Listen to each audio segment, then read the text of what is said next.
So that's one kind of auxiliary hypothesis. Another kind, we might call these background beliefs. He says there are more auxiliary hypotheses hidden in the and so on.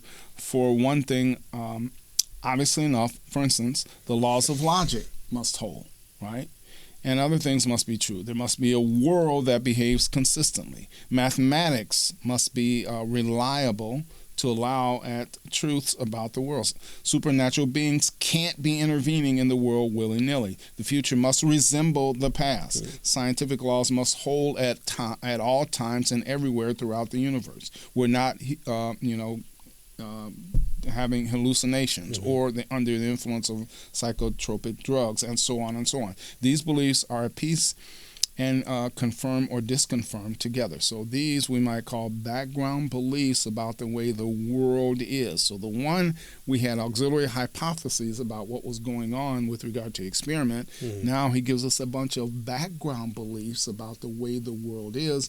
And again, we have to take into these things, are part of what's going on. So we say, if theory T is true and this whole list of auxiliary hypotheses and this whole list of background beliefs, right? Then, right, we'll get observation O.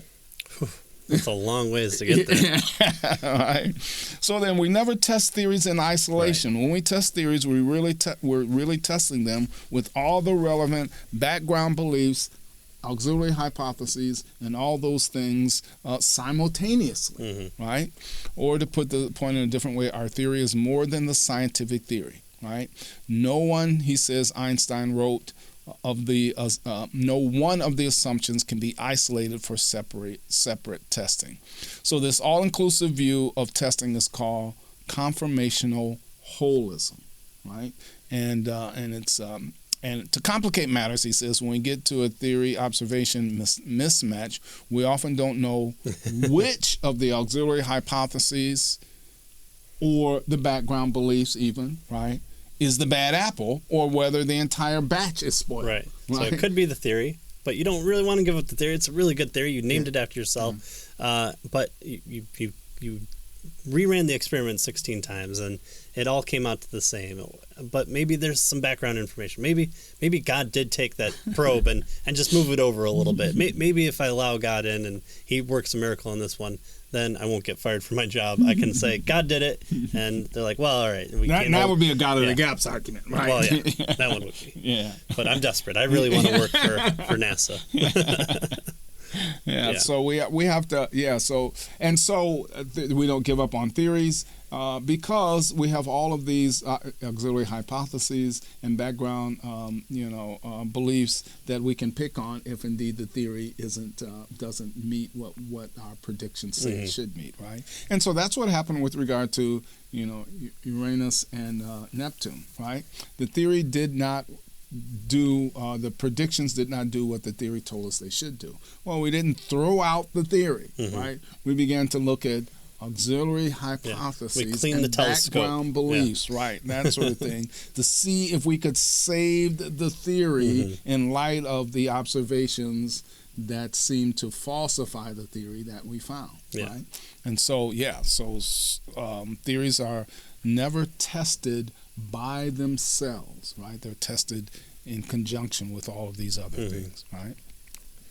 And then he says that in theory, any theory can be saved. We can always save a theory from counter evidence. Why? Because there's so many different, permutations on the equipment being off or your background assumptions. You can tweak any of those or question any of those in order to save it. Well, I'm not wrong that I can get the probe to Mars. I must have set the temperature gauge wrong. No, I checked that. Let's keep going through. Oh, I must have converted meters to miles incorrectly.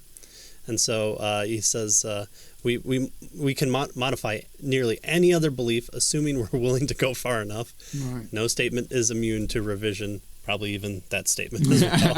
Revision, even of logical laws, which we see as even a possibility within quantum mechanics.